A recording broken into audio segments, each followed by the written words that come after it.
iyadoo degmada Qoryoole ay ka mid tahay degmooyinka dhanka wax soo saarka ku wanaagsana ayaa haddana waxa ka jiro xaalada bini'aadanimo mid ugu sareysay degmada ma hesho adeeg caafimaad oo dhameystiran mana jiro goobo kale oo si gaar ah loo leeyahay oo daboola baahiyaha dhanka caafimaadka ee halkaasi ka jira marka laga reebo hal MCH iyo hal isbitaal oo ku yaala gudaha degmadaasi mana ahan kuwa ku filan baahida caafimaadka ee ka jirta degmada Qoryoole iyo deegaanada ku teedsan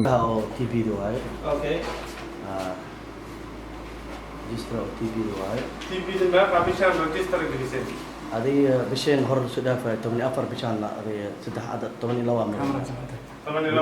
ها لا كل من الأمانة صح اوكي لابد من المشكله سوقي وإن كله لحظه قفط ها marka كواتر وحرمه كواتر 3 بلوت وينه واقعت marka maxaa isleedahay cudurrada ugu badan hadda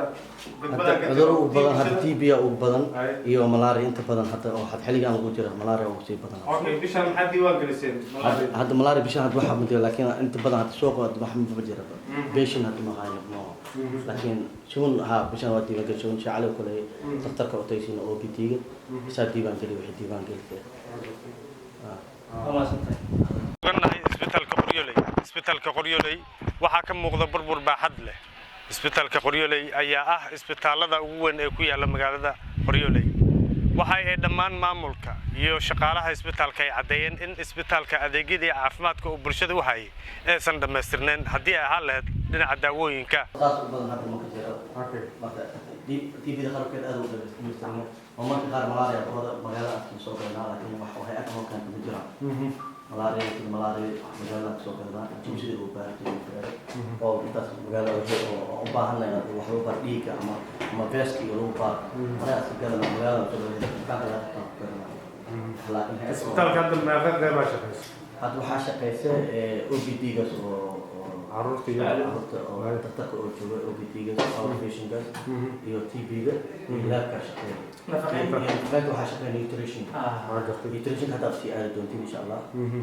deeq dawaa ayay dhawaan gaarsiisay hay'adda WHO isbitaalka guud ee magaalada Qoryoole halkaasi oo maalmihii dambe ay dawo la'aan baan ka jirtay waxaana maalmihii dambe la soo gaarsiinayay isbitaalka degmada Qoryoole caruur la ildaran cudurro kala duwan sida cudurka jadeecada iyo shuban biyoodka oo dhibaato weyn ku haya bulshada halkaasi ku dhaqan deeqdan dawada ay hay'adda WHO ay gaarsiisay isbitaalkaasi ayaa iskugu jira faleembooyin iyo dawooyin kale oo loogu talagalay in lagula tacaalo dadka bukaanada inta badan halkaasi la soo gaarsiiyo gudoomiyaha degmada Qoryoole mudane Siid Cali Ibrahim ayaa ka warbixiyay xaaladda dhabta ah ee ka jirta degmada isagoo xusay in baahiyaha ka jira halkaasi ay tahay mid aad u sareysa dowlad goboleedka Koonfur Galbeed iyo federaalka ay ka saxdeen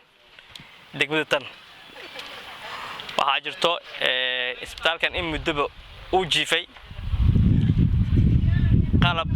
daawo iyo shaqaalihii ka shaqeynayay in badan ilaa hadda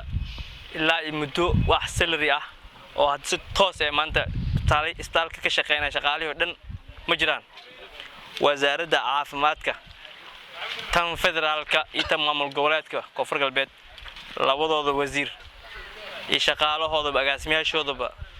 waan dhaliila ugu dambeyntii gudoomiyaha degmada Qoryoole ayaa baaq u diray hay'adaha samafalka wasaaradda caafimaadka maamulka Koonfur Galbeed iyo heer federaal inay si degdeg ah gurmad ula soo gaaraan shacabka ku dhaqan degmada Qoryoole waxaana carabka uu ku adkeeyay deeqda la soo gaarsiiyay isbitaalka degmada Qoryoole inay tahay wali mid aan dabooleynin baahida dhanka caafimaadka ee ka jirta degmada iyo deegaanada ku teedsan wuxuuna hay'adaha samafalka iyo wasaaradda caafimaadka heer federaal iyo mid maamul goboleed ka dalbaday inay sii wadaan arrimaha samafalka si bulshada loo samato bixiyo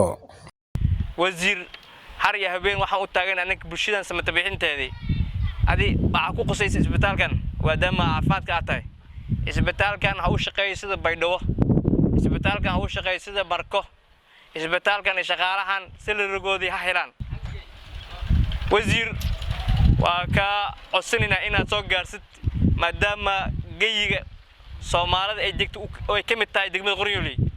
waxaan baaq dheer gaaban dhexe ku soo diraya in aad u soo akaataan isbitaalkan qalabkiisa daawooyinkiisa